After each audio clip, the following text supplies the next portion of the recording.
previamente trabajo en Inglaterra bastante cuestión de derecho ambiental y de derecho a en la lista de cambio climático. O sea que creo que aquí se trabaja para nosotros. Muchas gracias. Si quieres contar más cosas tú de la historia. Bueno, yo, claro, obviamente son las 3:05 de la tarde, yo mismo que soy el ponente, noto los efectos del calor, de la comida, la copita de vino que me he tomado. Es que si alguien se deja llevar por los efectos de Morfeo, no me voy a sentir aludido, ofendido o entristecido. O sea, que de verdad, ahora ya no hay excusas. Lo único que puede evitar la siesta es la silla. No está mal. Para que te escuchen.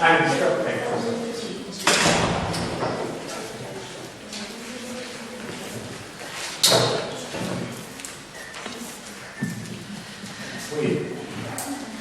Bueno, yo teniendo en cuenta también lo que me ha pedido Emilio y teniendo en cuenta la hora que es, voy a intentar ceñirme a unos 30 minutos, más o menos, 30 minutos, y luego, en función de cómo estemos, podemos abrir debate o podemos irnos a tomar un café. Voy a intentar ceñirme a los 30 minutos, en parte porque la presentación está estructurada de tal manera que puedo cortar en cualquier momento, terminar la presentación y no va a pasar demasiado. Y digo por qué. Lo que he querido hacer es, obviamente, intentar acotar un poco la relación entre lo legal y lo moral en la protección del medio ambiente.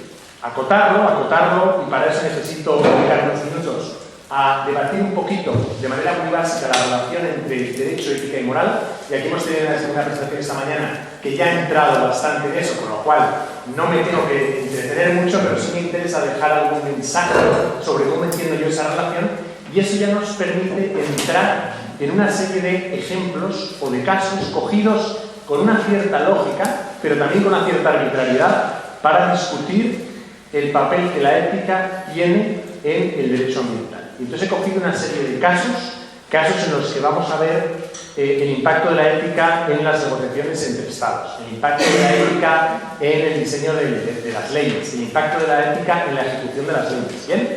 Una serie de ejemplos. El derecho, como sabéis, es nacional todavía en gran medida. Obviamente, hay lo que se llama un derecho internacional, ya desde hace muchos años, que se ha ido desarrollando, que se ha ido extendiendo.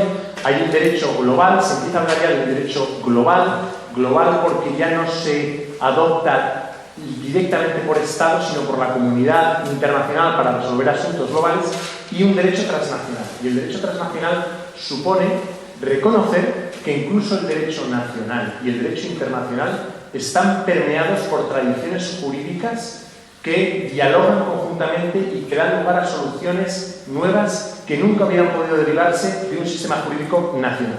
Entonces, es muy difícil, a la hora de hablar de lo legal y lo moral, es muy difícil acotar la discusión y centrarse en una sola jurisdicción. No podemos hablar de derecho español, por ejemplo. Y a lo mejor para algún estudiante de derecho sería interesante. Bueno, vamos a ver lo legal y lo moral en el derecho ambiental español. O vamos a ver lo legal y lo moral en el derecho europeo del medio ambiente, o el derecho internacional del medio ambiente. Eso no es fácil hacerlo, y entonces yo lo que he hecho es, después de dar unas pinceladas más o menos teóricas, ir a algunos ejemplos cogidos de aquí y de allá, del internacional, del europeo, del derecho español, intentar construir un collage, una impresión de la relación entre lo legal y lo moral. Y como tengo 7 ejemplos de esos, y todos se complementan y añaden algo nuevo, pero no son estrictamente necesarios para ilustrar esta relación, podemos eliminar alguno. Va a quedar en la presentación, se puede ver después, y yo por supuesto estoy disponible después de la presentación para cualquiera que quiera profundizar un poco más. Así que 7 ejemplos podemos ver, 1, 2 o 3. Donde nos queremos estará bien. Bueno, comenzamos. Para los que no son juristas, los que son juristas esto lo saben perfectamente, pero para establecer un fundamento sobre el que todos empecemos a debatir o a pensar sobre esta relación entre la ley, el derecho, la ética y la moral. La ley. A mí hay una definición que me encanta y que me parece que conceptualmente es muy útil para entender qué es la ley. Es una definición que dio Santo Tomás de Aquino, ni más ni menos. Pero es una definición que se puede utilizar a día de hoy para estudiar cualquier ley. ¿Qué es la ley? Una ley, y Santo Tomás hablaba de una ley, no del derecho, no de un ordenamiento jurídico, sino de una ley publicada en el BOE. ¿Qué es una ley? ¿Cómo la definimos? ¿Cuáles son las características básicas? Bueno, es una ordenanza de la razón. Es una constitución racional, dirigida a resolver algún problema de la comunidad de justicia que se afectaba por esa ley, dirigida al bien común, al interés público o al interés colectivo, adoptada por la autoridad legítima. La autoridad legítima puede ser distinta y puede llegar al poder de manera muy distinta en distintas épocas o en distintos territorios, pero tiene que ser, para que sea una ley, adoptada por la autoridad legítima y promulgada. Que sea promulgada no simplemente quiere decir que un parlamento adopte una ley, sino que tiene una serie de connotaciones que van mucho más allá, que definía Tomás de Aquino, que define Fuller, que definen muchos otros autores, y que supone que la ley sea comprensible, que uno lea una ley, en realidad sea que cualquier ciudadano lea una ley y sea capaz de entenderla. Que la ley sea clara, que no imponga una misma ley una obligación de hacer una cosa y de no hacerla, o de hacer una cosa y de hacer la contraria. Que la ley sea estable. Una ley, una vez que se publica, debería tener vocación de perpetuidad en el tiempo, de permanecer durante un tiempo determinado, no de cambiarse al día siguiente, para que todos sepamos lo que es la ley. Bueno, estas son las 4 características básicas de la ley. Promulgada por el dictador, siguiendo normalmente, hay una distinción importante entre la ley y la política. La ley y la política no son lo mismo. La política puede ser, se puede definir, y hay muchas definiciones, como la acción del poder público para obtener objetivos del bien común, del interés común y obligar mediante leyes a los ciudadanos para que esos objetivos se lleven a cabo. Pero la ley y la política no son lo mismo. La ley es la ley que está escrita, promulgada, interpretada por los jueces, claro, y hecha cumplir, si es necesario, mediante el uso de la fuerza por las autoridades. O sea, la ley y el derecho no son lo mismo. El derecho es, por una parte, la ciencia jurídica. Yo, como profesor de derecho, estudio las leyes, estudio los ordenamientos jurídicos, puedo criticarlos, puedo proponer cambios, puedo analizar su genealogía, puedo analizar hacia dónde va el derecho. Eso es la ciencia jurídica, que es distinta a la ley positiva que está en un boletín oficial. Y el derecho es normalmente un conjunto de leyes, un orden normativo esencial de la conducta humana, que se inspira en postulados de justicia y certeza, que está basado, y esto se dijo esta mañana y es importante, sobre relaciones sociales que son las que determinan su contenido y carácter en un lugar y momento dado. El ordenamiento, que está constituido por leyes, pero no solo por leyes, por usos, por costumbres, por principios generales del derecho, siempre responde a una realidad social en un momento determinado. Por tanto, ley y derecho no coinciden, no son lo mismo, están muy relacionadas, pero no son lo mismo. La moral. Hemos hablado esta mañana mucho sobre qué es la moral y sobre qué es la ética. Ahí va una definición que me sirve a mí en esta presentación, que puede no coincidir exactamente con lo que se ha visto esta mañana. Del latín mos mores, reglas, posicionamientos, normas o consensos reconocidos de comportamiento. Normas de comportamiento que se aceptan en la sociedad y que los miembros de esa sociedad utilizan para juzgar los comportamientos de otras personas y para decidir si lo que tú haces o lo que tú haces en un contexto determinado es bueno o es malo, es aceptable o no es aceptable. Son normas sociales que sirven para guiar y evaluar y en su caso modificar las conductas humanas en una determinada sociedad. Y además la moral trata de promover la excelencia humana, de promover la mejora moral. Por ejemplo, si no habla de moral cristiana, la moral cristiana se distingue por seguir a una persona. El cristiano dirá, mi moral es una persona, seguir a Cristo, sin intentar imitarle. ¿Bien? ¿En cuál? ¿Qué supone eso? Que la moral se codifica de acuerdo a una cultura, religión o grupo. Las morales son distintas en determinadas sociedades en distintos sitios. Son distintas. La ética es otra cosa. La ética es una disciplina filosófica que intenta analizar esas normas sociales que guían el comportamiento de la sociedad y tratan de encontrar los principios subyacentes para establecer una ética o unas reglas o unos principios que tengan un carácter más universal, independiente de cada cultura. Es, por tanto, una disciplina filosófica que intenta desarrollar esquemas intelectuales que establezcan con carácter general acciones correctas o incorrectas. Hemos hablado esta mañana de la ética global. ¿Es posible una ética global? ¿Es deseable una ética global? El fundamento de posibilidad de una ética global es precisamente encontrar cuál es el denominador común entre morales muy distintas y ver si hay algo que la asume de una manera suficiente como para construir a través de ellas un modelo de comportamiento que pueda servir de guía para distintas personas en distintos sitios. Bien. Y aquí es donde me interesa fijar la diferencia entre derecho, ley, moral y ética.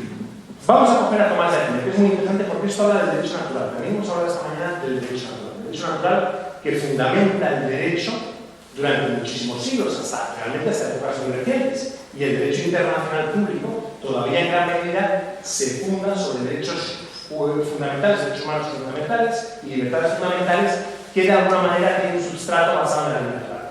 Santo Tomás de Aquino hacía la diferencia entre 4 tipos de leyes: la ley eterna, la ley divina, la ley natural y la ley humana. La ley eterna, la que rige el cosmos desde el origen de los tiempos. La ley natural es el reflejo de la ley divina en el hombre, que le permite conocer esa ley eterna y adecuarse a ella. La ley divina, las tablas de la ley, por poner un ejemplo clarísimo, las tablas de la ley de Moisés, donde Dios recuerda al hombre cuál es la ley natural y lo hace de una manera codificada porque el hombre se le ha olvidado. El hombre que ha caído en el pecado, el hombre que se ha olvidado de que es criatura de Dios, no se comporta por la ley natural y necesitamos códigos de conducta. Bueno, ¿qué es lo que nos interesa ahora? Todo esto está bien para llegar a este punto. La ley humana. La ley humana es la ley humana positiva. La ley humana positiva, incluso desde este esquema de ley natural, y como dice Santo Tomás de Aquino, realmente sirve para regular la inmensa mayoría de los comportamientos humanos. Es ley que se desarrolla por consenso. Es ley que se puede desarrollar perfectamente mediante la interrelación de seres racionales que conviven en la sociedad, que se enfrentan a problemas y que tienen que dar soluciones. Y lo hacen con inteligencia y lo pueden hacer o no, en el caso de este esquema, por supuesto, basado en la ley natural, pero no tiene por qué ser. Y lo que se dice aquí muy interesante, y a veces se ignoran las discusiones sobre ley natural, sobre el derecho natural, es que la ley humana desarrolla la ley natural, pero en la inmensa mayoría de los casos es autónoma respecto a la ley natural. Es decir, hay muchos problemas sociales a los que nos enfrentamos para los que la ley natural no tiene una respuesta. Y la respuesta tiene una respuesta racional, basada en la ciencia, basada en la economía, basada en la sociología, etcétera, etcétera. Y vale una solución, otra muy distinta, en función de la moral de la sociedad que tiene que buscar esas soluciones. ¿De acuerdo? Con lo cual es muy posible encontrar a un mismo problema soluciones muy distintas en distintas épocas y en distintos estados. Y que ambas, si son capaces de reconocer los problemas que están intentando solucionar y si son eficaces, son perfectamente aceptables y son éticas. Bien. ¿Por qué es importante esto? La ley humana positiva tiene un objetivo: actualizar mediante leyes y mediante obligaciones y sanciones para los hombres, que no siempre somos buenos, que no siempre somos virtuosos, aquellos elementos mínimos de la ley natural que son necesarios para mantener la seguridad y el orden. Y con esto ya os advierto de dónde estoy centrando mi presentación. Mi presentación se basa en derecho positivo, sin ignorar que el derecho positivo probablemente tenga que tener algún tipo de reconocimiento y de aplicación de la ley natural. Pero estoy hablando de derecho positivo. El derecho positivo y la ley humana positiva está no para que los hombres, siguiendo alcancen su perfección, no para que sean mejores ciudadanos, no para que sean gente más virtuosa, sino para que no se maten entre ellos. Para eso está la ley. Para mantener unos mínimos de seguridad y de orden. Con el uso de la fuerza si es necesario, de la fuerza legítima, aplicada por la autoridad reconocida. Con lo cual, esto es muy modesto si queréis, es un punto muy bajito para empezar a tener este debate, pero muy importante. Cuando hablo de derecho y ética, no estoy diciendo que el derecho tenga que buscar la perfección, la mejor solución posible, la perfección de todas las personas. No, tiene simplemente que establecer los mínimos necesarios para que la sociedad funcione. Los mínimos necesarios, ahora lo veremos, para que el medio ambiente no se vuelva contra el hombre. No se trata de alcanzar la máxima perfección, de tener el máximo volumen posible de espacios protegidos, de resolver completamente el cambio climático. No se trata de eso. Se trata de conseguir los mínimos necesarios para mantener la estabilidad y el orden. Bueno, el fundamento en las sociedades progresistas contemporáneas de la ley, si no es si no es la ley natural, porque ya no lo es, que es, uno, el poder del soberano, el poder en sociedades democráticas del Parlamento, y el bien de esa democracia determinado a través de fórmulas de consenso, de procedimientos que permitan que el bien común o el bien público, el interés público, se detecte y se pueda proteger mediante el derecho. Esos son los dos fundamentos de la ley en las sociedades modernas democráticas. Con lo cual, el fundamento de la legitimidad del derecho se convierte, en la inmensa mayoría de los casos, en una cuestión de corrección de los procedimientos, de aprobación, implementación y ejecución. En definitiva, si el derecho, si la ley, una ley, se aprueba siguiendo los procedimientos adecuados, si se ejecuta de una manera racional y si se impone siguiendo las obligaciones que están establecidas en el derecho, en una Constitución, por la autoridad legítimamente elegida, esa ley es ética. Esa ley es ética. Esa ley es, podemos decir que la ley que se desarrolla y se ejecuta de esa manera es ética. Esto es lo que Fuller, por ejemplo, habla, y lo define así, la moral del derecho. La moral del derecho está en que los procedimientos se sigan siempre. Y con eso podríamos parar la presentación y decir, bueno, vamos a analizar si el derecho ambiental, en una serie de ejemplos, es un derecho ético. Pero no podemos terminar ahí por una serie de razones que quiero mencionar. Vamos a ver. Si volvemos a esa definición de Tomás de Aquino, decimos, bueno, ¿qué ha pasado aquí? Estamos diciendo, según Santo Tomás de Aquino, que los fundamentos de la ley son 4. Ordenanza de la razón, dirigida al bien común, adoptada por la autoridad legítima y promulgada. Y ahora estamos diciendo que en las sociedades democráticas modernas los fundamentos se reducen a 2. Adoptada por la autoridad legítima y promulgada. Ya no es necesario que sea una ordenanza de la razón, no es estrictamente necesario para que sea ley, ¿vale?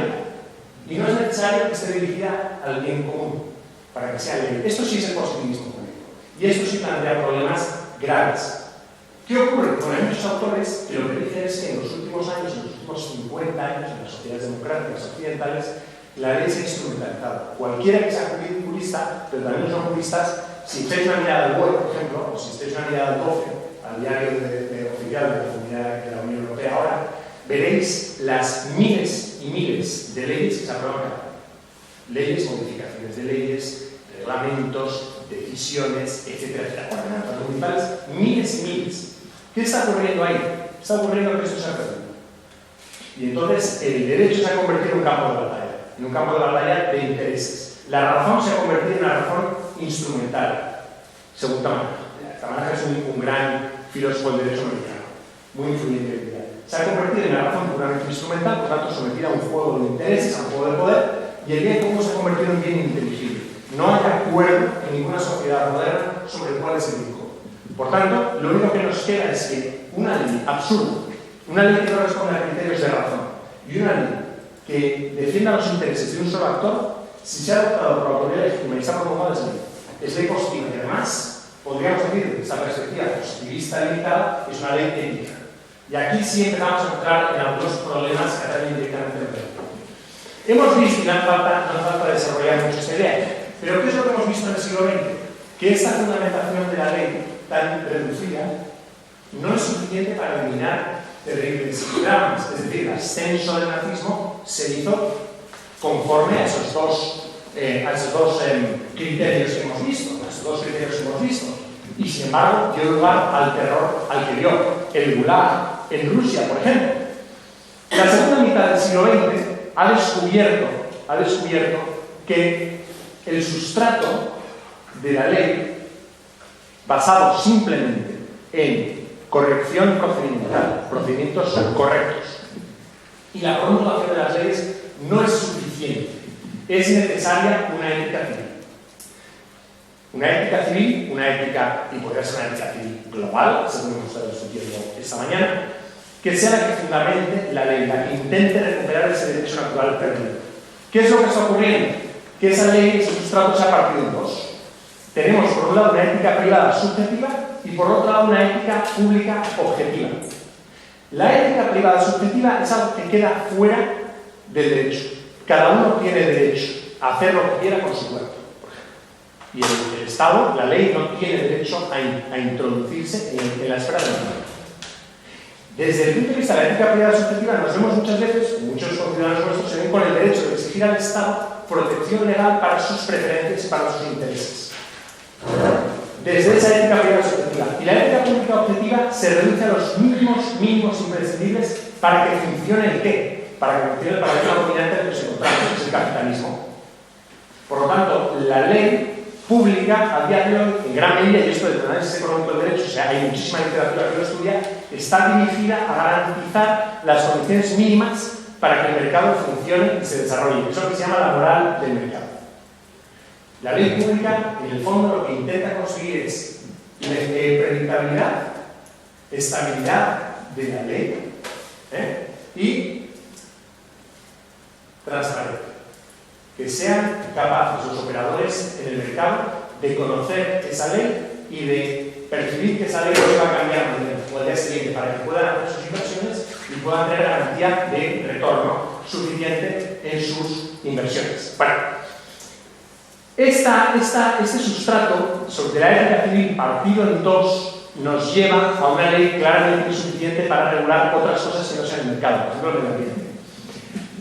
Después de estos horrores del siglo XX, ha habido un resurgimiento a nivel internacional de los derechos humanos y se han querido ver cómo ese sustrato moral del derecho que la ley natural ya no puede dar. Los derechos humanos en el derecho moderno, sobre todo en el derecho internacional público, se construyen no sobre la ley natural, sino que es una alternativa. Es decir, todos estamos de acuerdo en que hay una serie de derechos y libertades fundamentales que si no respetamos no podemos conseguir absolutamente nada. No podemos vivir, no podemos desarrollarnos, no podemos alcanzar nuestros intereses privados cualquiera que sean. Por lo tanto, los derechos humanos se constituyen como ese fundamento ético del derecho. Aquí hay una discusión interesante, y hay algunos autores que dicen, bueno, eso es algo, derechos humanos y libertades fundamentales. Ese es el fundamento del derecho. Pero ¿qué derechos? ¿Y qué libertades? ¿Cuáles?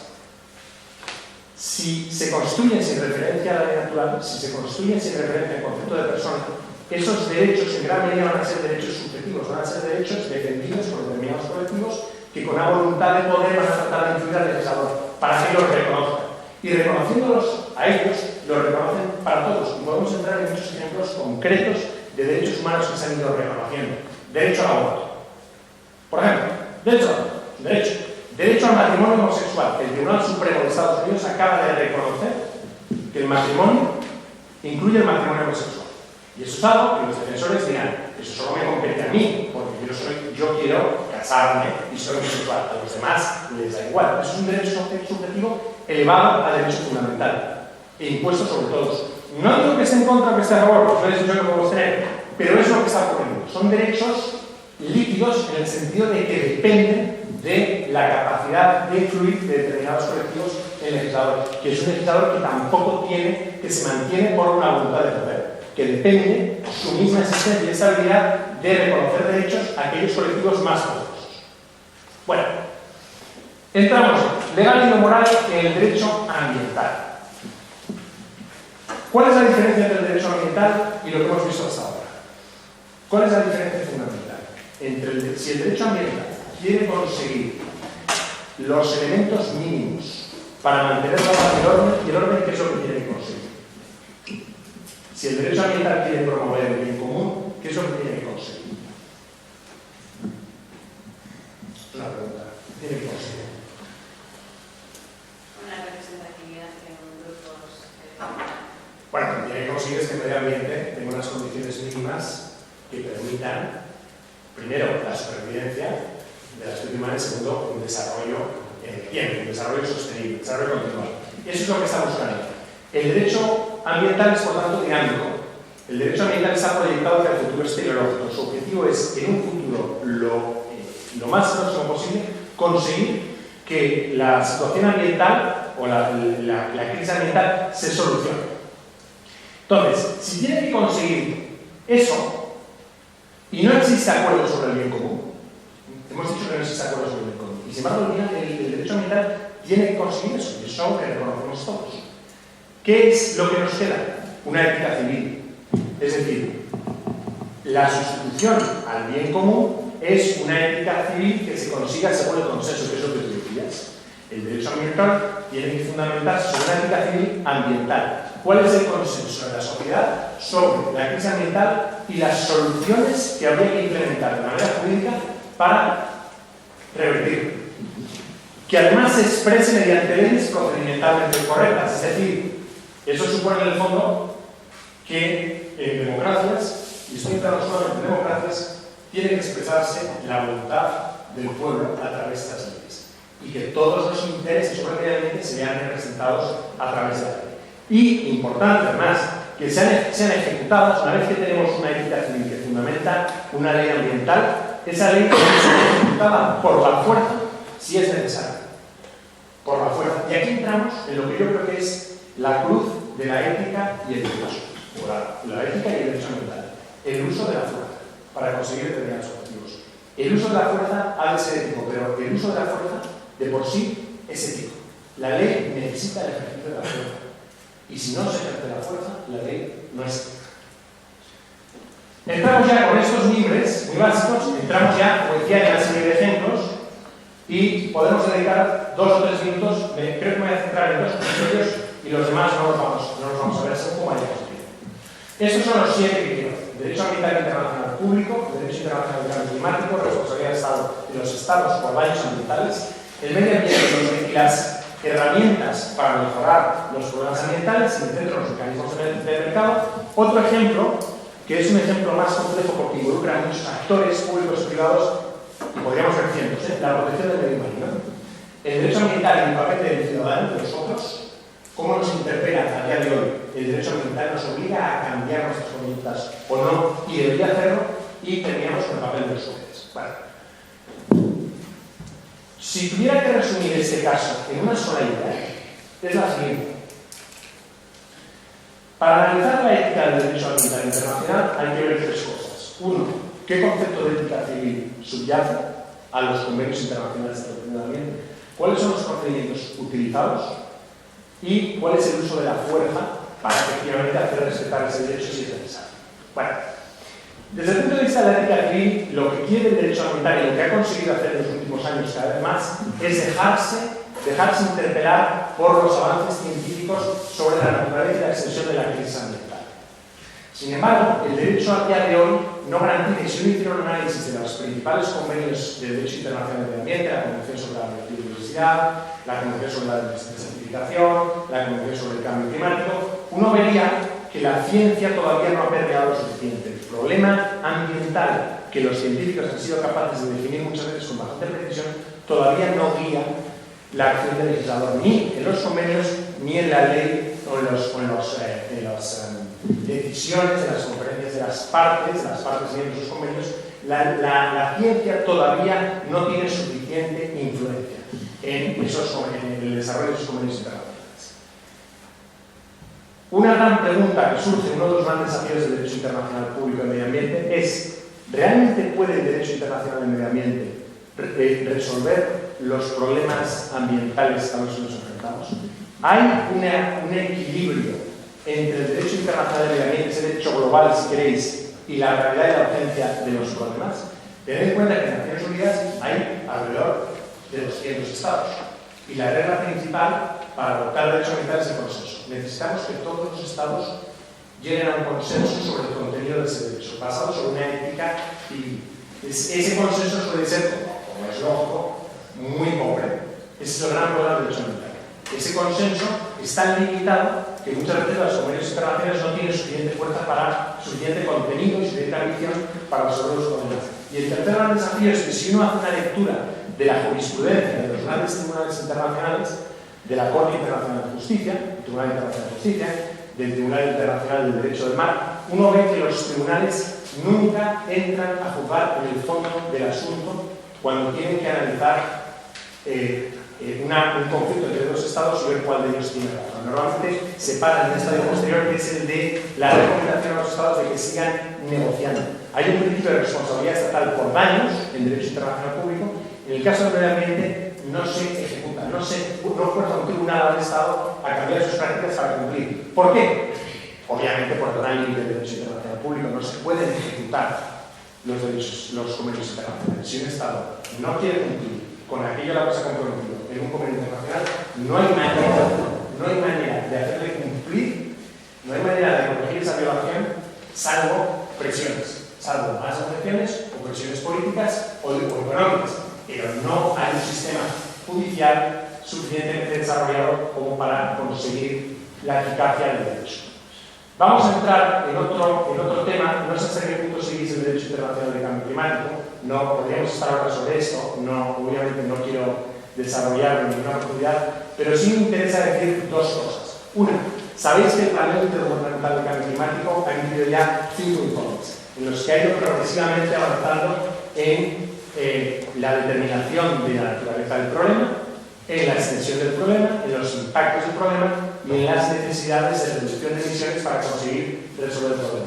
25 años después, sabéis que se está negociando ahora a nivel internacional para conseguir un acuerdo en la Conferencia de las Partes en París, en diciembre de 2015, y la idea es que de ese acuerdo salga un convenio internacional vinculante que aplique a partir de 2020. A día de hoy, si seguimos las negociaciones, lo que se está diciendo, lo que llevan aquí durante 3 días, y si uno lee efectivamente el borrador de acuerdo que se está negociando ahora, se ve claramente que es imposible que en diciembre haya un acuerdo mínimo sobre un nivel de reducción de emisiones que permita resolver el problema. No solo resolver el problema, sino que estamos muy lejos de conseguir un acuerdo sobre ese nivel de reducción de emisiones.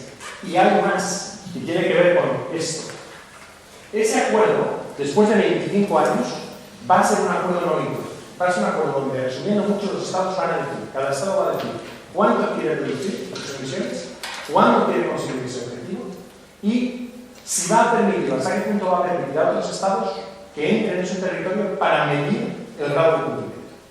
Y desde luego no va a haber ninguna consecuencia jurídica por no cumplir. Eso ha quedado, después de 25 años, ha quedado completamente fuera. El protocolo de Kioto todavía intentó establecer un mecanismo para adaptar a los estados a cumplir. Ese mecanismo ha sido eliminado y no va a existir en el próximo acuerdo. Con lo cual, el derecho internacional muestra muy a las claras las enormes limitaciones que tiene. Y esto lo digo porque para que veáis que muchas veces sorprende. El derecho tendría que tener más capacidad de influir a nivel internacional. Bastante. Vamos a entrar en otro caso más interesante. Fijaos. ¿Y por qué pongo esto? Aquí quiero hacer una referencia al papel de los tribunales. La ley al final no es solamente una obligación del legislador.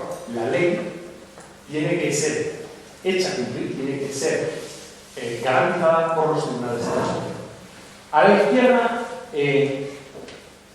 me refiero a una sentencia del Tribunal Supremo de Estados Unidos del año 2007. Muy interesante. En el año 2007, Estados Unidos había rechazado la ratificación del protocolo de Kioto, no tenía ningún deseo de reducir sus emisiones por razones de competitividad, como los estados como China, como la India, como Brasil, y en ese momento se buscó que la EPA, la Agencia de Protección Ambiental de Estados Unidos, ejercitara su competencia de acuerdo con el Clean Air Act, la ley de aire limpio de Estados Unidos, para regular o prohibir las emisiones de gases de efecto invernadero. Se le pidió a la EPA por parte de varias ONGs que hiciera uso de su competencia en el Clean Air Act para regular los gases de efecto invernadero, puesto que Estados Unidos no había ratificado el protocolo, no había ningún reglamento a nivel doméstico que obligara a las empresas de Estados Unidos a reducir sus emisiones. La EPA dijo que primero, el dióxido de carbono, que se menciona mucho, no era malo, era bueno porque permitía la vida y que por tanto no era un agente contaminante y por tanto no estaba dentro del Clean Air Act. Que incluso si estuviera, la EPA tenía discrecionalidad para decidir si regular o no y que en ejercicio esa discrecionalidad elegía no regular. Y que además las ONGs que le habían llevado a juicio no tenían capacidad para personarse en el tribunal porque no estaban afectadas por el cambio climático. Ni las ONGs estaban afectadas directamente por el cambio climático, ni los estados, que también había estados que habían ido contra la EPA y habían llevado al Tribunal Supremo, como California, por ejemplo, no podían personarse porque no estaban directamente afectados. Entonces, si uno no está directamente afectado por un problema, no tiene acceso al tribunal. Ese es el principio exactamente que aplica aquí. ¿Qué dijo el Tribunal Supremo? El Tribunal Supremo dijo lo siguiente, muy interesante. Dijo, primero, tanto estados como ONGs pueden personarse frente al tribunal. Pueden pedir al tribunal que obligue a la EPA a regular los gases de efecto invernadero. ¿Por qué? Porque efectivamente, uno, están afectados por el cambio climático, es decir, es la regla de causación entre el cambio, los gases y los impactos, aunque es complicado establecer esa línea de causalidad, perdón, en español, aunque es complicado, lo que está claro es que los estados van a tener pérdidas económicas clarísimas si se inundan sus tierras, por ejemplo, si sus instalaciones se ven afectadas por los cambios de temperatura o aumento de nivel del mar.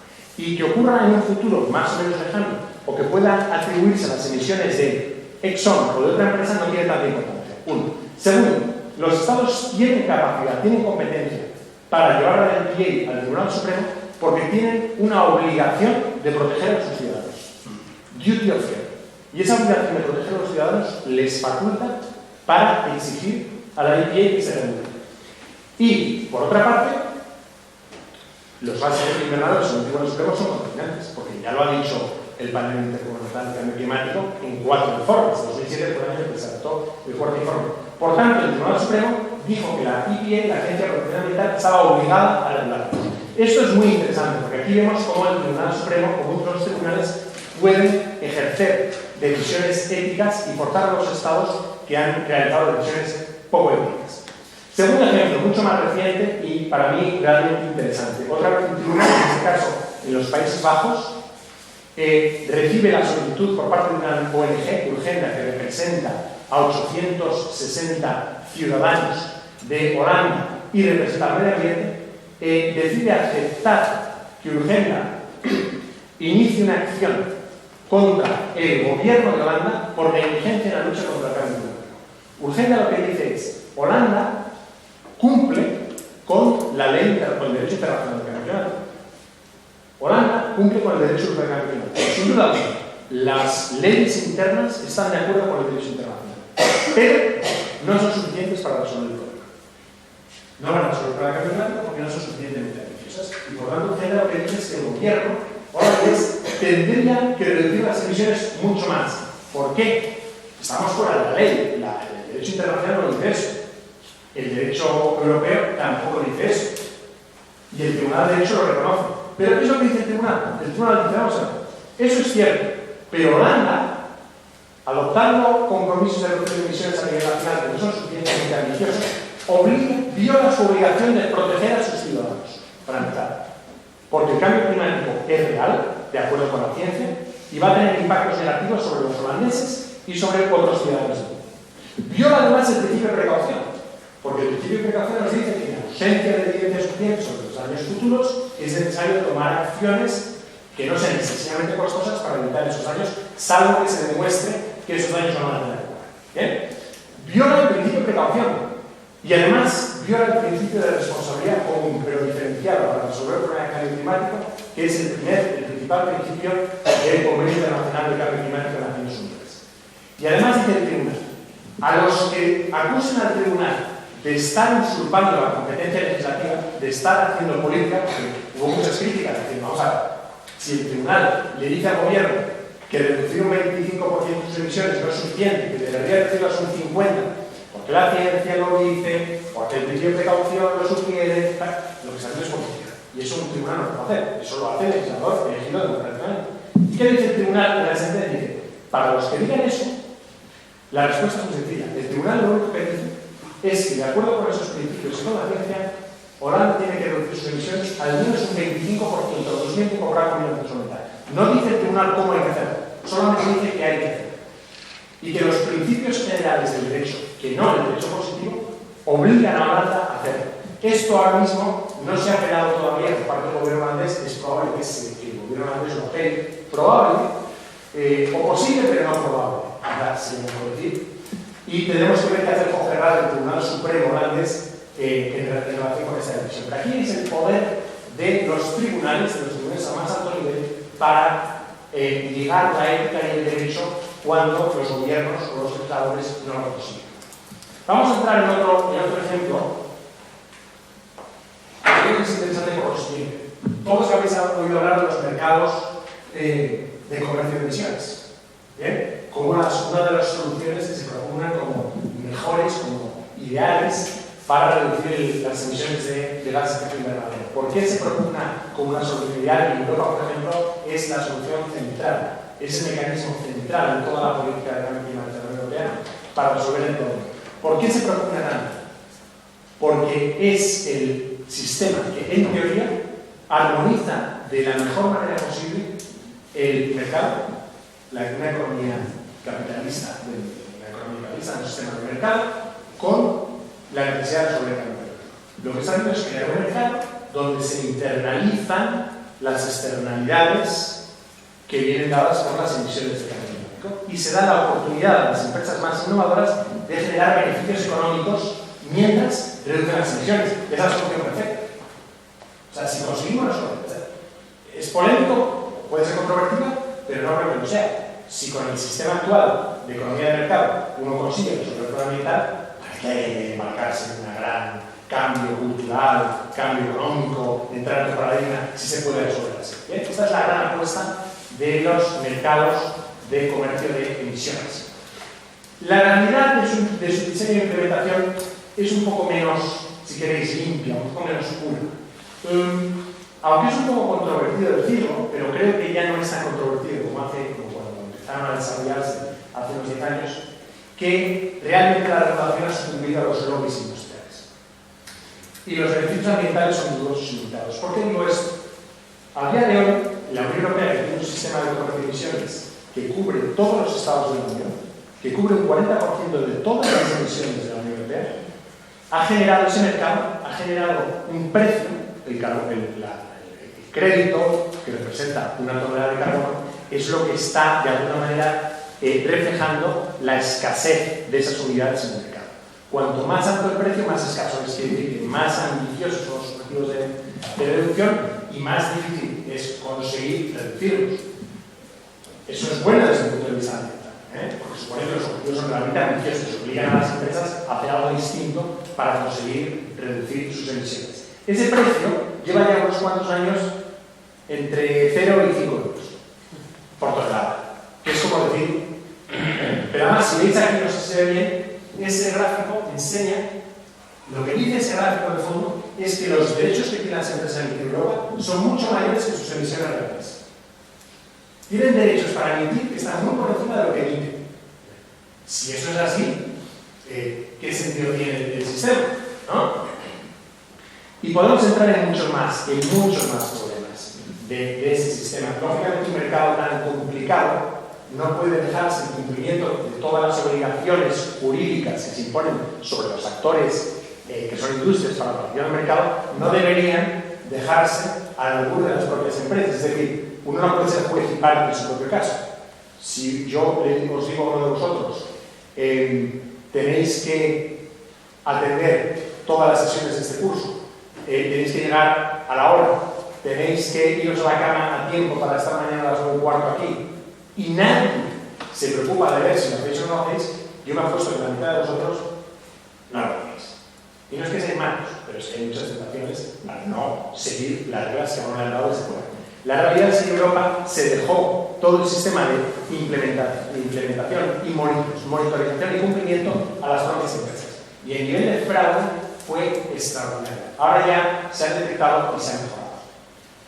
Pero claro, no solamente es Europa, sino que ya está en todo el mundo. Este sistema extraordinario, en teoría, para conjugar el desarrollo económico con la protección del ambiente, se ha extendido a todo el mundo y cubre, hay 17 mercados en todo el mundo, los 5 continentes, se cubre el 40% de las emisiones mundiales. Que esto salga bien o mal es clave para que el cambio climático pueda solucionarse en los plazos que nos dice el Panel Intergubernamental del Cambio Climático que debería resolverse.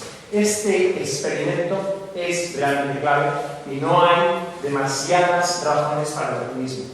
Si en Europa ese precio de la tonelada está entre 1 y 5 euros, a nivel internacional, cuando salimos de Europa y nos vamos a países de América Latina, países de África, países de Asia, el precio está alrededor de 0. El precio de esas toneladas está alrededor de 0. Es decir, el sistema no está consiguiendo generar escasez, no está imponiendo objetivos de reducción suficientes. Este es un gran reto, sin duda alguna. Y como veis, además, este mercado, que de momento no ha demostrado mucho en términos ambientales, tiene una enorme fuerza expansiva, sigue desarrollándose por todo el mundo y es interesante decir también que se centra sobre todo en regular regular las relaciones entre partes, las relaciones alrededor de la transmisión de esas unidades de carbono. Los impactos que tengan esos productos sobre el desarrollo sostenible es algo que se deja a cada Estado. Cada Estado tendrá que decidir si entrar en ese mercado desarrolla o protege el medio ambiente más allá del cambio climático. Es algo económico, sería demasiado complicado. Os podéis imaginar las tentaciones que pueden tener muchos Estados para apropiarse de parte del mercado reduciendo sus estándares ambientales. Y eso es algo absolutamente. Soy muy crítico, ya soy un poco, por dar un poco de polémica aquí, pero realmente creo que hay mucha evidencia para sostener, muchísima evidencia para sostener lo que estoy diciendo.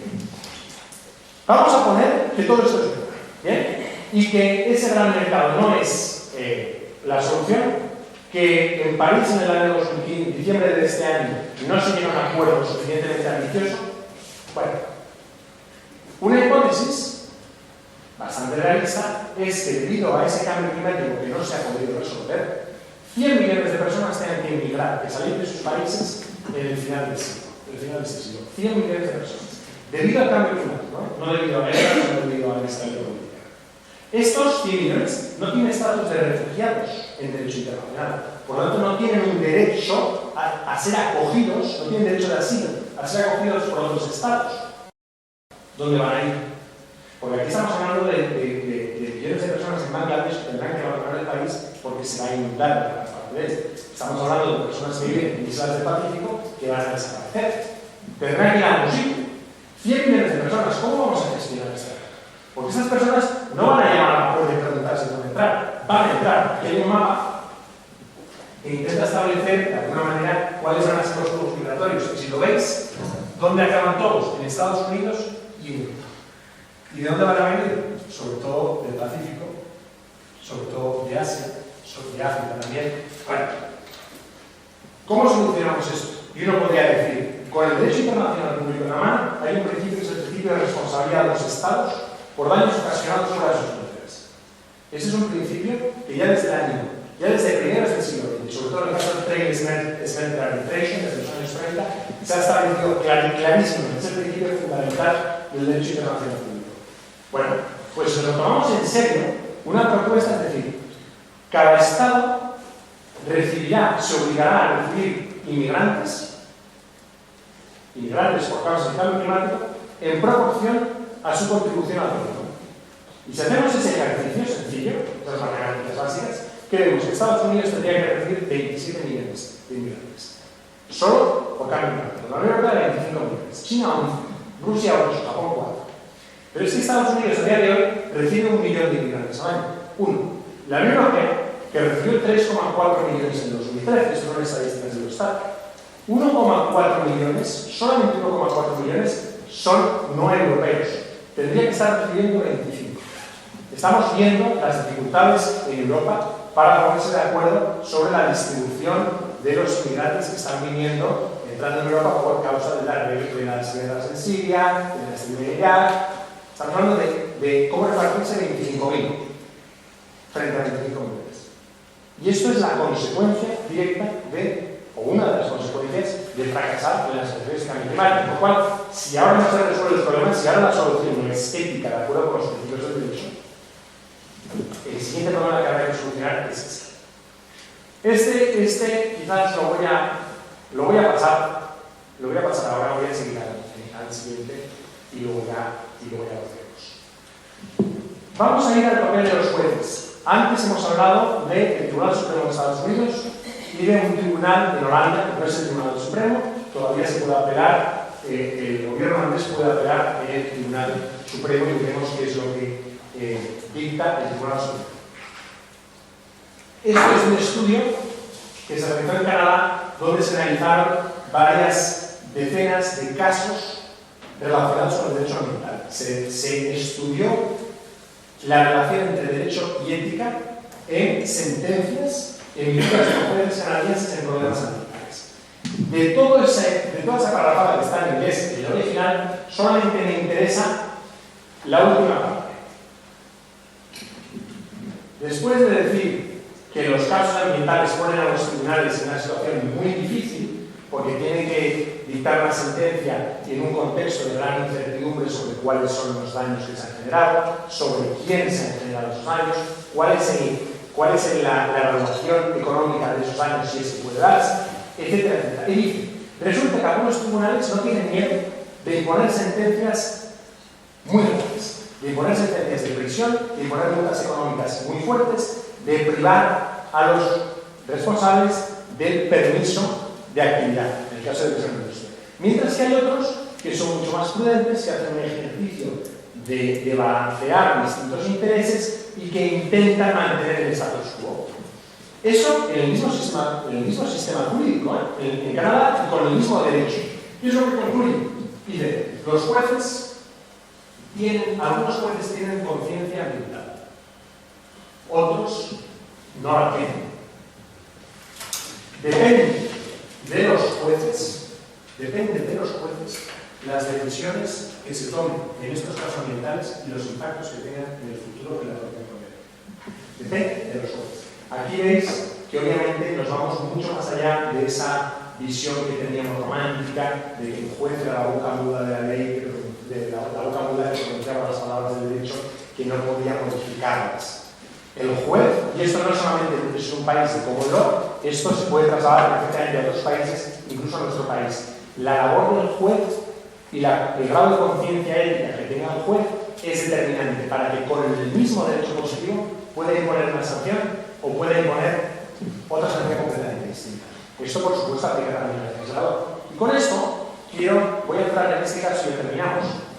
Y este caso se centra en un proyecto de consultoría que terminé el año pasado y que se trataba de estudiar el impacto en España de la legislación penal de protección del medio ambiente que se había adoptado en la Unión Europea a través de dos directivas, sobre todo una directiva sobre crímenes ambientales y otra directiva sobre la reducción de la polución marina, sobre todo por parte de operadores de buques. Bueno, había una directiva que había que transponer en España y que obviamente la transposición de esa directiva, que obliga a los países a introducir el Código Penal penas de cárcel para los que violen el derecho ambiental y causen un daño ambiental serio, había que transponerla, pero había que transponerla en un contexto con unas normas sociales, con unas normas culturales, en ese sustrato sobre el que hemos hablado ya bastantes veces en el día de hoy, que hace que el derecho sea o no sea eficaz. Hemos dicho, el derecho, si intenta obligar a los ciudadanos a hacer algo, pero no hay consenso social sobre la necesidad o conveniencia de hacer ese algo, el derecho va a ser ignorado. Esa era una premisa que es en gran parte verdad, pero que conviene analizar en detalle. Y en el fondo aquí de lo que se trataba de estudiar si la introducción en un código penal ya existía, pero se agravó a consecuencia de esa directiva las penas por daños ambientales del Código Penal español, si esto era algo que iba a tener un efecto positivo en la protección del medio ambiente, en este caso la protección del medio marino, o no. O sea, si tenía un impacto. El hecho de que te puedan meter en la cárcel por contaminar, ¿os parece que tiene un impacto en vuestra conducta o no? ¿O en la conducta de los operadores económicos, sí o no? A priori. Sí. Eso es lo que pensamos todos, ¿verdad? Esa es la intuición. Si tú te planteas, es que me pueden meter en la cárcel por hacer esto, pues a lo mejor me lo planteaba antes, a lo mejor me planteaba, esto en el fondo se trata de que los barcos se planteen si tirar los desechos al mar de sus tanques o si llevarlos a puerto. En el fondo, esa era la decisión. Si los tiro al mar, no me cuesta un duro y que lo detecte algo en el mar. Si me van a meter en la cárcel, a lo mejor sigue siendo difícil que lo detecten, pero las consecuencias son tan serias que a lo mejor me lo plantean. Este era un poco el objetivo de la directiva, ¿no? Que ese miedo a las consecuencias penales cambiase las cosas. Bueno, la respuesta en la práctica, con el análisis empírico de la evidencia, es sí y no. Quizás sí.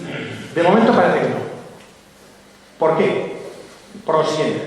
El sistema jurídico, obviamente, no puede imponer una obligación que no existía antes, asociar a esa obligación una pena y, si no se cumple con esa obligación, imponer la pena. Porque eso supondría, entre otras cosas, la capacidad de monitorizar el comportamiento de, en este caso, miles de operadores de barcos. pero podríamos pensar en otras situaciones en las que hubiera millones de personas. Es imposible, necesitarías un ejército de policías para poder ejecutar y hacer respetarse esa ley. ¿Qué es lo que ocurría en la práctica? La mayor parte de los operadores consideran que es malo contaminar. Y eso lo hemos visto esta mañana también. Había encuestas en las cuales la mayoría de los operadores marítimos decían: sabemos que es malo contaminar, pero es costoso. Si contamino, me ahorro una posible sanción. Por tanto, ¿qué es lo que hago? Pues muchos de ellos hablan de un análisis racional, un análisis económico. ¿Cuál es la probabilidad de que me cojan multiplicado por el volumen de la sanción? Y si eso es menor al ahorro que tengo por tirar los residuos al mar, tiro los residuos al mar. ¿Bien? Eso es lo que hacían muchos. Pero también había muchos que decían: a lo mejor hago eso, pero sé que es malo. ¿Bien? La sanción criminal, de alguna manera, lo que viene a decir: eso es tan malo que no es tolerable, y para mostrar que no es tolerable se impone una pena de prisión. Sí, pero los jueces españoles no aplican esas penas de prisión. ¿Por qué? Porque en la cultura española se considera que aplicar una pena de esas características a un delito ambiental es un último recurso, es algo verdaderamente grave, es algo verdaderamente radical, es algo que no debe hacerse salvo en los peores casos. Y por tanto, en la práctica los jueces no lo aplican. ¿Y qué supone que no lo apliquen? Que el posible violador dice: probabilidad de sanción criminal por las probabilidades de que me condenen, que son casi cero, da igual lo que sea la gravedad de la sanción criminal, los costes al final son prácticamente cero, mientras que lo que me ahorro tirándolo al mar es positivo y superior a cero. No lo hago. ¿Cómo se ha resuelto este problema? Se ha resuelto, por una parte, diciendo: para los peores casos, para los casos más reincidentes, penas de prisión. Bien. Para todos los demás, penas administrativas en el caso de que se detecte. Las penas administrativas son, como no tienen una consecuencia tan grave como las penas criminales que pueden llevar a una persona a acabar en prisión, no necesitan dar tantas garantías al posible violador, con lo cual se basan en elementos objetivos. Si se ve la mancha en el mar, si el barco estaba cerca, si el barco lleva el producto que estaba en la mancha, se pone la sanción, punto. Completado con un incentivo económico que suponía que todos los barcos, y esto viene de la legislación internacional del mar, una obligación a todos los operadores de barcos de entregar los residuos en un puerto y de pagar una cantidad única, una vez al año, y fija por barco, con independencia del volumen del barco y con independencia de la cantidad de residuos que tenga, para que los residuos puedan tratarse en el puerto. Esa cantidad es suficiente para gestionar los residuos, pero es muy inferior a los costes, por así decirlo, que tendría que asumir el operador en el caso de que fuera detectado por tirarlos. Con lo cual, ese incentivo económico relativamente pequeño da un incentivo muy potente a todos los operadores para entregar sus residuos en puerto. Con lo cual, ¿cuál es la realidad de la ley? ¿Cambia la ley o cambia los incentivos que hacen que los operadores económicos en el margen cambien de actitud? Sí, y de manera muy eficiente. Pero la ley tiene que ser bastante más compleja que una simple sanción administrativa o penal, y tiene que ser creíble y construirse sobre un substrato moral y ético compartido. Y es que tirar residuos al mar se considera generalmente como algo malo. Sobre eso sí se puede construir. Y si no hay eso, y eso era el último elemento ya de este estudio, si no hay eso, entonces lo que queda es educar a los operadores para hacerles ver que esa actuación sobre el medio ambiente es negativa.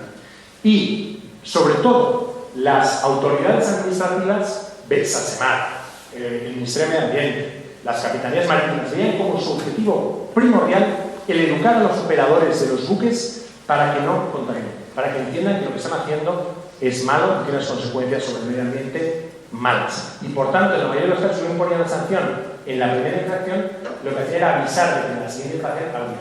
Con todas esas herramientas jurídicas, el problema ha mejorado muchísimo. Y así es como la ley trabaja.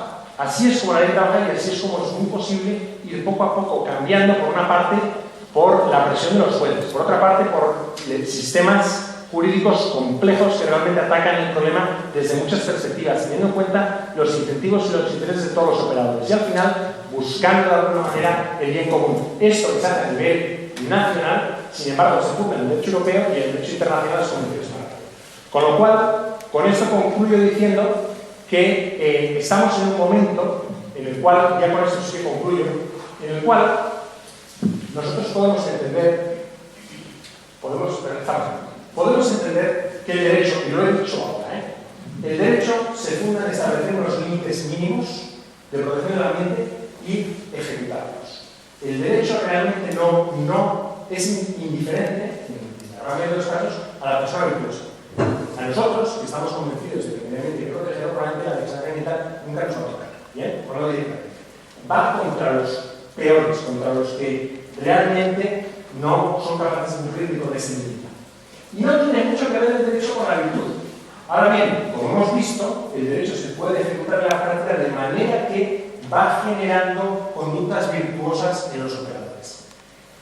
Para resolver problemas como el cambio climático, creo que es necesario que el derecho ambiental vaya progresando en esta curva de crecimiento y vaya estableciendo un límite mínimo de moral de obligaciones mucho más elevado que el actual, donde se vayan progresivamente imponiendo obligaciones de conducta a nivel no solo de empresas, sino de consumidores mucho más elevadas, que nos vayan acercando a esa moral de virtudes, a lo que sería el ciudadano ideal, el ciudadano ecológico.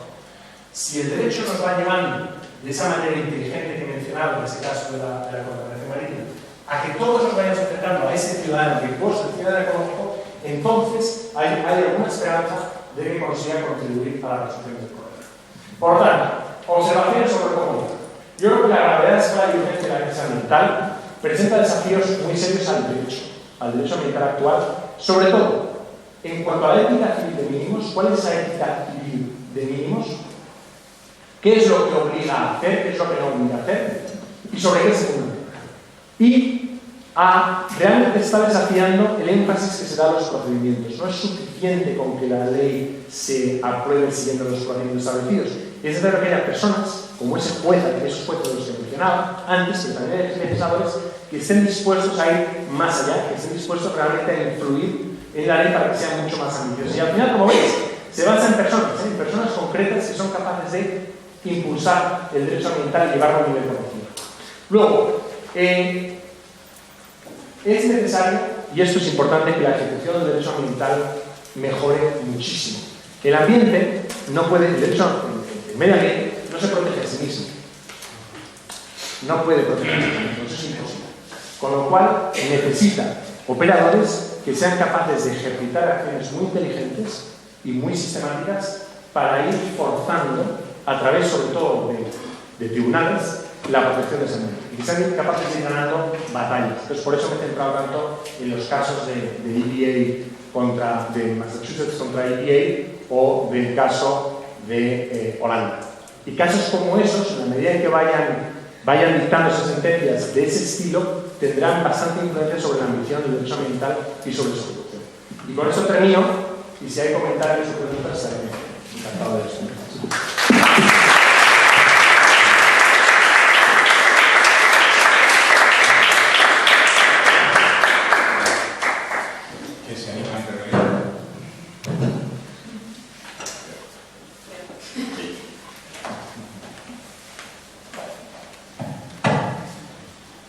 Muchas gracias por la intervención, ha sido muy enriquecedora.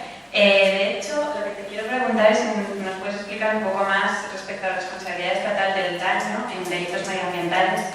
Supongo que es solo en derecho internacional público, porque la tengo bastante olvidada, bueno, no sé si la conocen, y a nivel nacional supongo que no existe. La responsabilidad estatal por daños ambientales es el principio fundamental sobre el que se construye todo el derecho internacional público de medio ambiente. Es el principio clave. Y ese principio lo que viene a decir es que los estados son soberanos y pueden utilizar el medio ambiente de la manera que quieran dentro de sus fronteras, siempre y cuando no tengan impactos negativos más allá de sus fronteras. Y cuando haya impactos negativos más allá de sus fronteras, tiene una serie de obligaciones. Tiene obligaciones de consulta, tienen obligaciones de involucrar a los ciudadanos de los otros Estados miembros en los procesos de toma de decisiones. Hay convenciones como la Convención SPU sobre esto.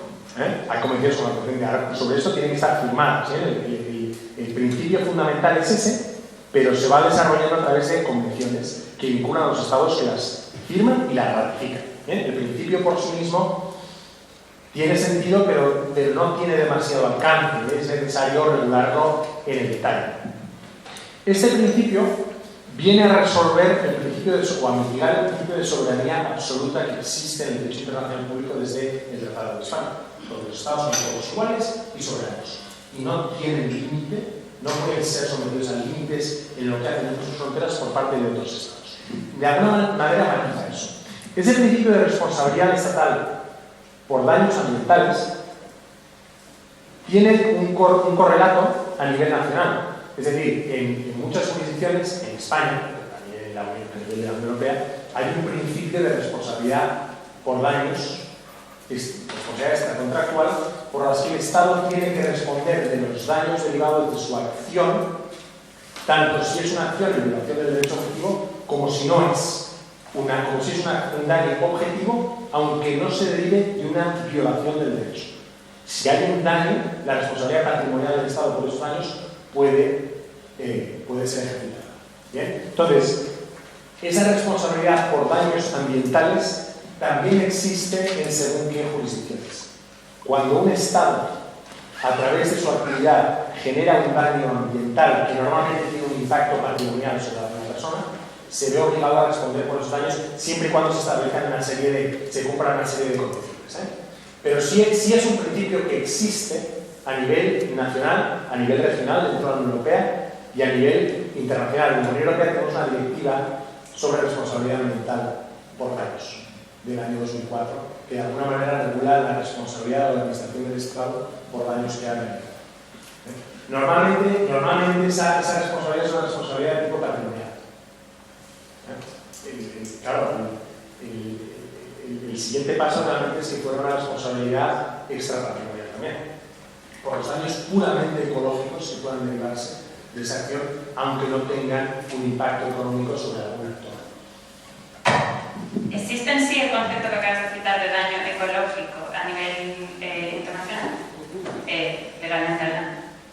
El daño ecológico existe como tal. El daño ecológico existe y de hecho hay, por ejemplo, había un caso reciente en el Tribunal Internacional de Justicia, me parece que era entre Ecuador y Colombia, en el cual Ecuador acusaba a Colombia de que las actividades que estaba realizando para terminar con las plantaciones de coca en la selva colombiana estaban teniendo impactos negativos no solo sobre poblaciones de Ecuador, sino sobre el medio ambiente. Y entonces se le pedía al tribunal que hiciese una valoración de los daños puramente ambientales, los daños sobre la selva. Ese caso lo que pasa es que se ha cerrado por un acuerdo de las partes, no ha llegado a dictar sentencia el Tribunal Internacional de Justicia. Pero sí existe esa figura y sí se puede intentar valorar ese daño y compensar por ese daño puramente ambiental. No es un daño ambiental. Sí.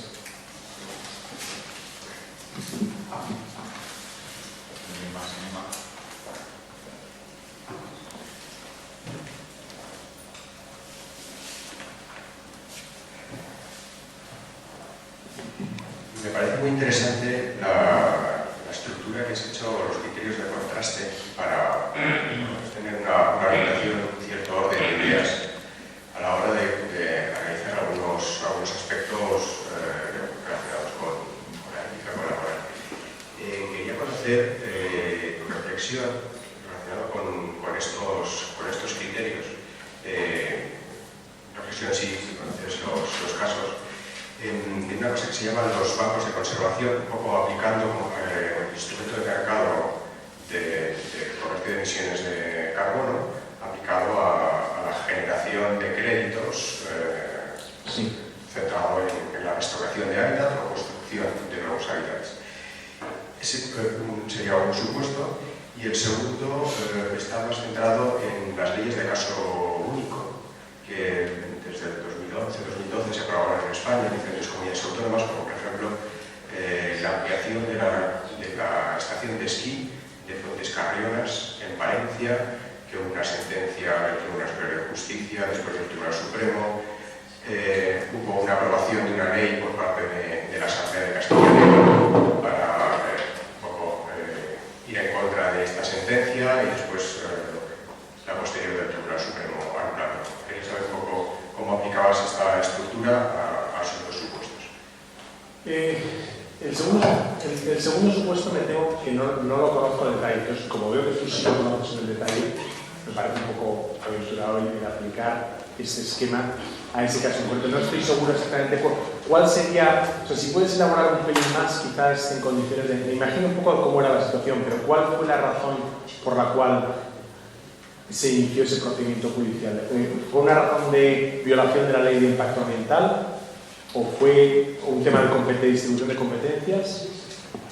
No, había varias cosas, y empezó con una propuesta de ampliación de la pista de esquí por parte de un promotor. Sí. Se modificó el plan de ordenación de los recursos naturales, que prohibía exhaustivamente, taxativamente, la ampliación. Pero había apoyo de diferentes de otras organizaciones, sobre todo políticas, y ese fue el comienzo. Ok. Y entonces la pregunta es, en ese caso concreto, ¿cómo incardino una situación de ese estilo dentro de ese esquema de análisis? Sí, especialmente la utilización de la ley de una asamblea donde están los representantes de la ciudadanía que han cumplido su procedimiento, que aplican el derecho, pero el papel de la ética, ¿dónde queda ahí? Bien, vamos a ver, yo creo que en la inmensa mayoría de los casos, la aplicación precisa de la ley resolvería muchos de esos problemas. Es decir, si el procedimiento se ha respetado en detalle para modificar ese plan de ordenación de las comunidades, si se ha respetado estrictamente hablando, y esa es la decisión que se toma, entonces podrá haber una discusión sobre si es lo mejor desde el punto de vista de la protección de ese ecosistema, etc. Pero desde el punto de vista del derecho, la decisión a mí me parece ética. Lo que pasa es que en la legislación ambiental que está involucrada ahí, es una legislación muy compleja y muy ambigua. Yo acabo de hacer un estudio ahora sobre la ley de evaluación ambiental y el impacto que tiene sobre los proyectos de infraestructuras energéticas, que de alguna manera es parecido al que tú estás contando, con probablemente de una escala mucho mayor y con muchas más implicaciones transfronterizas entre comunidades autónomas, incluso transfronterizas entre España y Portugal, España y Francia. Y la ley de evaluación de impacto ambiental española, que es bastante detallada en el procedimiento que hay que seguir, sin embargo, ofrece muchos espacios de ambigüedad y de interpretación.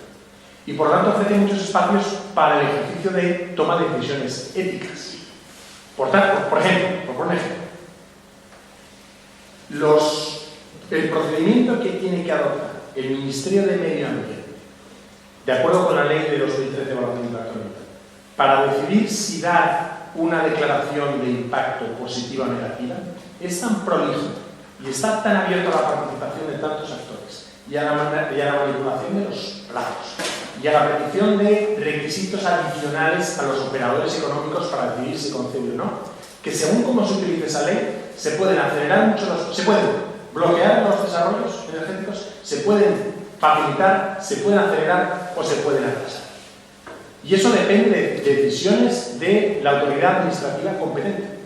Con lo cual, al final, ahí hay muchos, y todo sin entrar en temas de corrupción, sin entrar en delitos penales, hay muchas opciones para que la ética juegue un papel. Por dar un ejemplo que está relacionado con el caso, al menos conceptualmente con el caso que tú mencionas, pero perdona que no me refiera a ese, porque como no tengo los detalles, pero hay ahora mismo en Europa un reglamento que intenta promover la construcción de lo que se llaman proyectos de interés común en infraestructuras energéticas. Son proyectos que básicamente lo que intentan conseguir es un mercado europeo de la energía con grandes gasoductos, con grandes líneas de alta tensión eléctricas para permitir, entre otras cosas, que las energías renovables, la energía producida mediante tecnologías renovables, puedan viajar por todo el sistema. Y de alguna manera permita, por ejemplo, a España descargar parte de su exceso de energías renovables en otros estados. Esto tiene una justificación ambiental.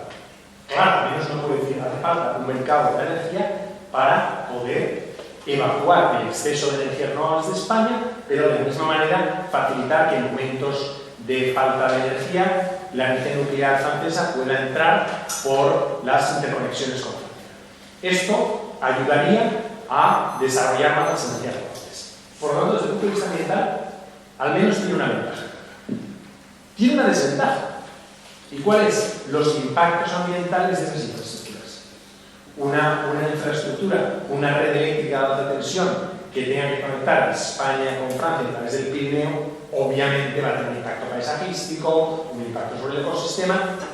¿Cómo equilibra el derecho esos dos intereses contrapuestos? Porque es bastante más ambiguo lo que parece.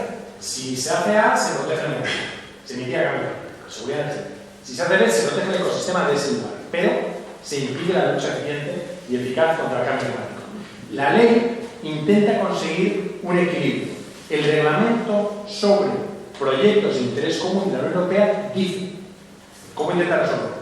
Uno, hay que intentar acelerar al máximo la realización de estos proyectos para conseguir crear ese mercado único de energía lo antes posible, que establece fechas, sin menoscabo del exquisito respeto a la legislación ambiental, incluyendo la Directiva de Evaluación de Impacto Ambiental y la legislación nacional de transformación. Si uno entra en el detalle de ese reglamento, lo deja al final al albur de cada Estado el decidir si modifica o no sus procedimientos de tramitaciones de los proyectos, si modifica o no la ley de evaluación de impacto ambiental, y todas las soluciones dentro de un orden son aceptables. Y al final queda a cargo de los promotores de los proyectos, las grandes eléctricas, Endesa, Iberdrola, Gas Natural, de ver cómo desarrollar ese proyecto, y de las autoridades competentes, MAGRAM, el Ministerio de Energía de España, de decidir si aceleran, si no aceleran, qué requisitos piden, qué requisitos no piden. Y hay un juego muy delicado en el cual hay muchas entradas para la ética, por la falta de ética. Hacemos esta reunión con los directivos de red eléctrica que están precisamente encargados de promover estos proyectos. La ambigüedad es extraordinaria. Yo creo que precisamente las reglas de la ética están para dar la capacidad en esas decisiones complicadas de hacerlo lo mejor. Entonces, respuesta rápida. ¿Qué es lo que promovía la red eléctrica, por ejemplo? Bueno, ¿y qué es lo que promueve el reglamento de una manera poco transparente? Hay que garantizar, sí o sí, que los procesos de participación pública en la toma de decisiones sean de la máxima calidad de posible. Es decir, que se informen a los ciudadanos del proyecto, de los proyectos, mucho antes de que se decida. Eso es la ley de evaluación de impacto ambiental, pero más allá. Incluso antes del procedimiento de consulta pública de esa ley, hay que introducir un procedimiento de decisión para plantear a los ciudadanos estas son las opciones que tenemos del proyecto. Estos son los impactos ambientales de cada uno. Estas son las soluciones para mitigar esos impactos. Estudienlos todos y denos opinión. Y repetir eso con todos los ciudadanos involucrados. Y una vez que se toma una decisión, volverla a someter al trámite de consulta pública y de apropiación pública. Y finalmente, dar la posibilidad, convenio de datos, de que los ciudadanos que consideren que sus derechos de participación y de información no sean respetados puedan desafiar la decisión en los tribunales competentes. Y con ese procedimiento de consenso se intenta conseguir una solución que en la medida posible esté lo más ajustada posible. Entonces, bueno.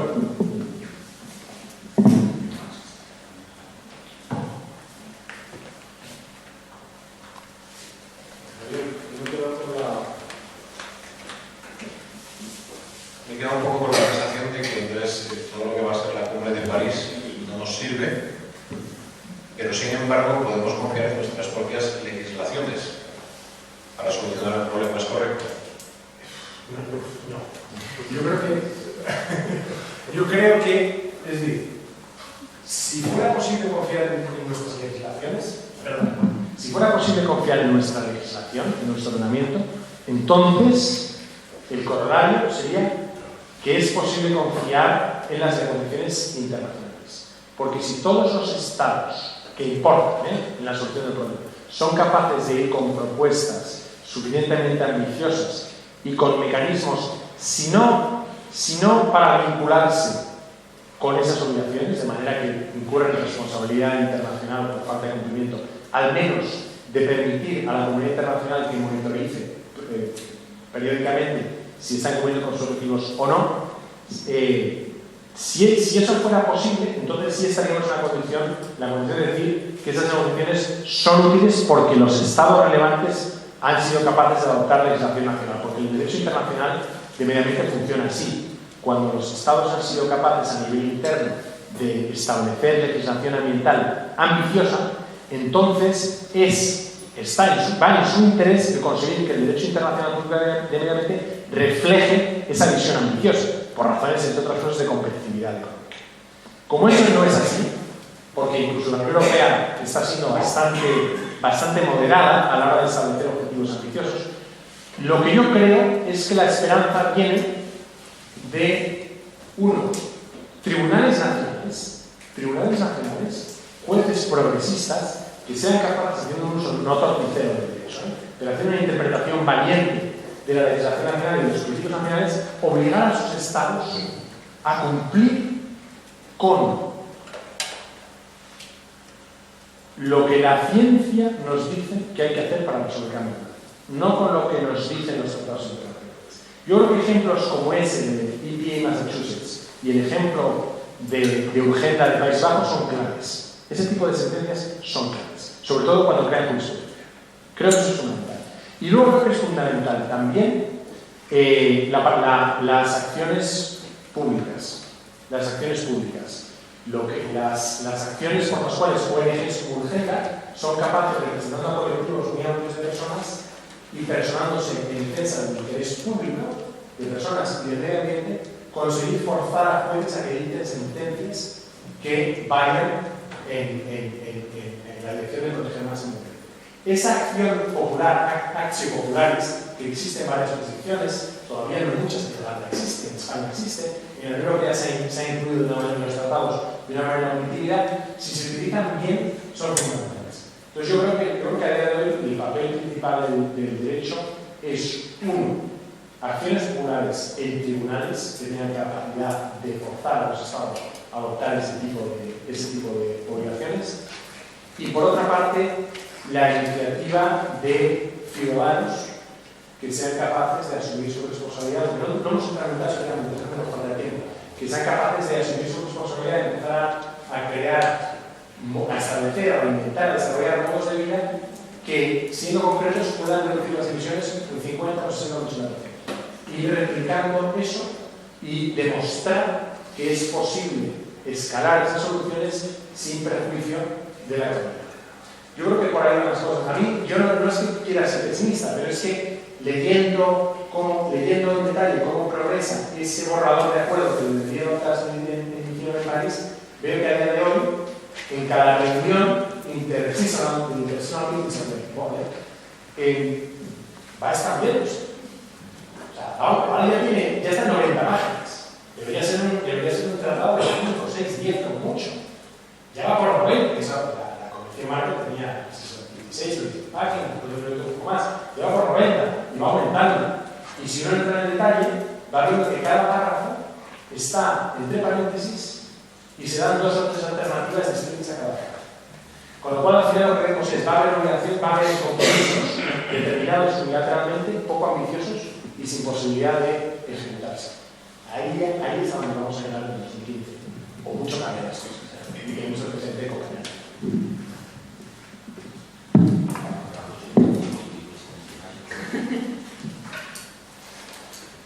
Tengo resisto a preguntarte si puedes decir un par de palabras sobre el derecho de las generaciones futuras. Que ha salido esta mañana. El derecho de las generaciones futuras. ¿Cómo se come eso políticamente? Sí, ¿no? ¿Perdón? Vamos a ver.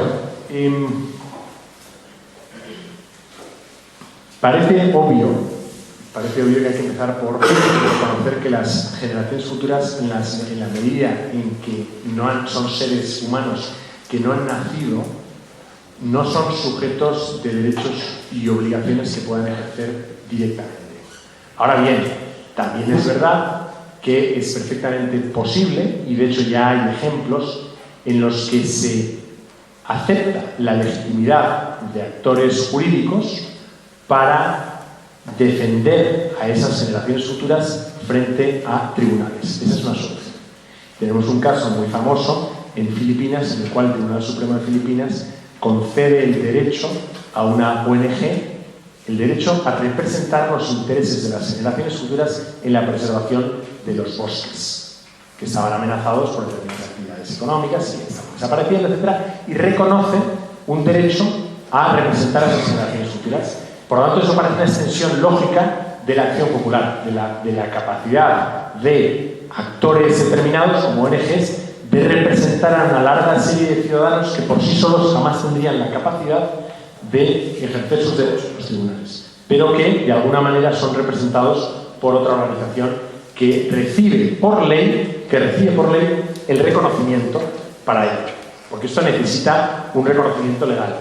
Por otra parte, hay evoluciones interesantes a nivel constitucional. Se han hecho propuestas en la literatura y en algún estado se ha empezado a adoptar ese tipo de solución, por la cual a nivel legislativo se intentan elaborar instrumentos jurídicos para tener en cuenta en el procedimiento de desarrollo de leyes los intereses de las generaciones futuras. ¿Cómo se hace esto? Se puede hacer, por ejemplo, estas son propuestas en la literatura, de crear comisiones en los parlamentos que tengan como única atribución la de garantizar que en las leyes que pueden tener impactos negativos sobre las generaciones futuras se tengan en cuenta esos impactos y se tengan en cuenta soluciones para mitigar esos posibles impactos. Eso sería como un defensor del pueblo a nivel parlamentario. Y esto, de alguna manera, tiene la gran ventaja. Nadie puede saber exactamente cuáles son los intereses de las generaciones futuras de manera muy concreta, porque nadie sabe, uno, si van a existir, dónde van a existir, cómo van a vivir, en qué condiciones. Eso no lo podemos saber. Pero lo que sí podemos hacer, lo que sí se puede hacer, es garantizar que en el procedimiento legislativo se miran los impactos de la ley a muy largo plazo. Y se intenta extrapolar, desarrollar escenarios para ver cuáles son los impactos y, por tanto, de alguna manera intentar estimar los impactos sobre las personas que vivirían en esa región en el futuro. Eso es algo que se puede hacer, y se puede hacer por ley o incluso modificación constitucional, para crear esas comisiones parlamentarias con ese objetivo. Y se le puede dar toda una serie de poderes. Se le podría dar el poder de emitir un dictamen no vinculante, de emitir un dictamen vinculante, de ir a un tribunal constitucional en el caso de que consideren que los derechos de las generaciones futuras no se han tenido en cuenta lo suficiente. En fin, ahí hay una serie de posibilidades para instrumentar algo así. Incluso en teoría no haría falta hacerlo en el procedimiento legislativo, porque lo ideal sería que el legislador sea capaz ya de predecir cuáles van a ser los impactos en el largo plazo y de tomar medidas para que se minimicen. Por ejemplo, la Comisión Europea tiene la obligación, antes de proponer una propuesta de directiva o una propuesta de reglamento, de hacer un análisis de los impactos. Un análisis de los impactos positivos y negativos de esa propuesta. A la hora de hacer propuestas legislativas que puedan tener impactos a muy largo plazo, la Comisión se obliga en el análisis económico de los costes y beneficios de esa acción a utilizar una tasa de descuento mucho más baja que la que se utilizaría en condiciones normales de mercado. Es lo que se llama una tasa de descuento intergeneracional. Y la Comisión sugiere que esa tasa se aproxime lo más posible a cero. Es decir, que los impactos que haya los impactos de una ley sobre generaciones futuras dentro de 50 años, por ejemplo, se contabilicen con el valor real que tendrá dentro de 50 años y no con el valor neto descontado, que probablemente con una tasa de descuento del 6%, el 5% sería prácticamente cero a día de hoy y por tanto sería razonable no tenerlo en cuenta. Lo que propone la Comisión es que se tome una tasa de descuento intergeneracional lo más cercana posible a cero, para que realmente esos costes en el futuro se tengan en cuenta hoy. ¿Cuál es el problema? Ya por desarrollar este ejemplo. El problema es que esta obligación que la Comisión se impone a sí misma no es una obligación que tengan luego el Consejo y el Parlamento, con lo cual la ley europea, la directiva europea que se adopte a resultas de esa propuesta inicial de la Comisión no tiene por qué aplicar una tasa de descuento cercana a cero. Entonces, soluciones constitucionales podrían intentar resolver ese tipo de problemas, para que haya alguien, algún actor, con la capacidad de exigir que ese tipo de herramientas se lleven a la práctica, y si no, que tengan la capacidad de desafiar la ley en el tribunal competente. Muy bien. Bueno, pues parece que dejamos aquí el modo jurídico y le dejamos a Ivonne que nos cuente